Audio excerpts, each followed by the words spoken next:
Boa noite a todos, sejam bem-vindos. Iniciamos agora a nossa aula de número 8 do curso de Parte Geral de Direito Penal.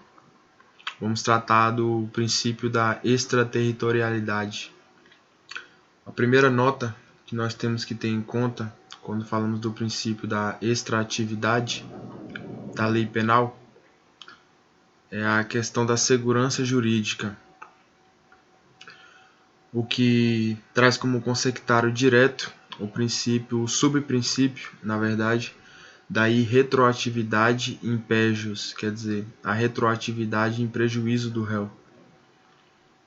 Se você praticou determinada conduta e aquela conduta, à época da prática do delito, não era crime ou era um crime apenado com uma determinada pena, a superveniência de uma lei que ou transforme aquela conduta antes atípica em típica, ou então que agrave de qualquer maneira a reprimenda sobre aquela conduta, não pode atingir os fatos praticados anteriormente à sua vigência, isto é, a vigência da norma incriminadora ou agravadora da sanção.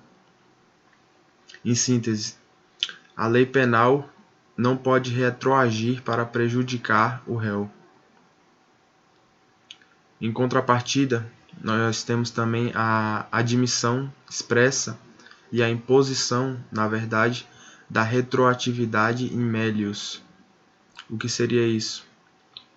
Se o sujeito praticou uma determinada conduta e posteriormente aquela conduta deixou de ser crime ou aquela conduta passou a ser apenada de maneira menos gravosa, a lei penal mais benéfica retroagirá para beneficiar aquele réu.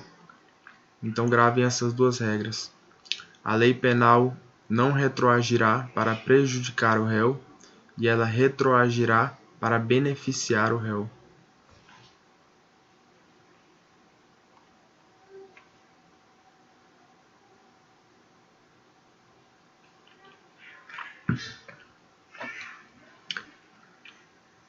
Note-se que o conceito da extratividade da lei penal está muito ligada ao tempo em que foi praticado o crime, à data em que foi praticado o crime. E é justamente desse aspecto que nós vamos tratar agora, o tempo do crime. Há três teorias no direito penal sobre a questão do tempo do crime.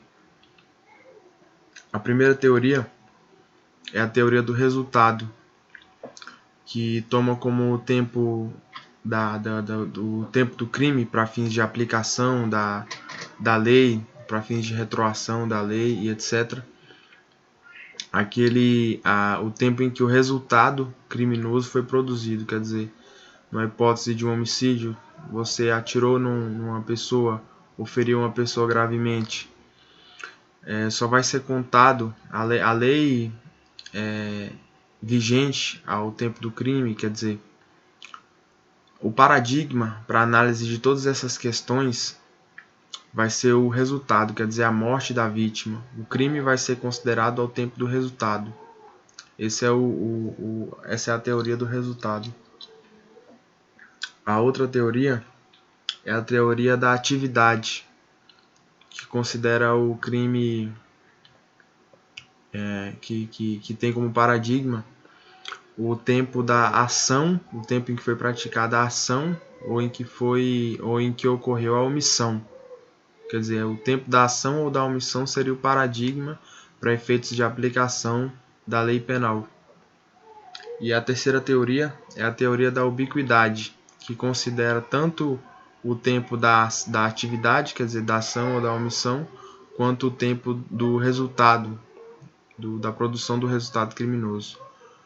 Quanto ao tempo do crime, o ordenamento jurídico brasileiro subscreve a teoria da atividade. Então, quer dizer,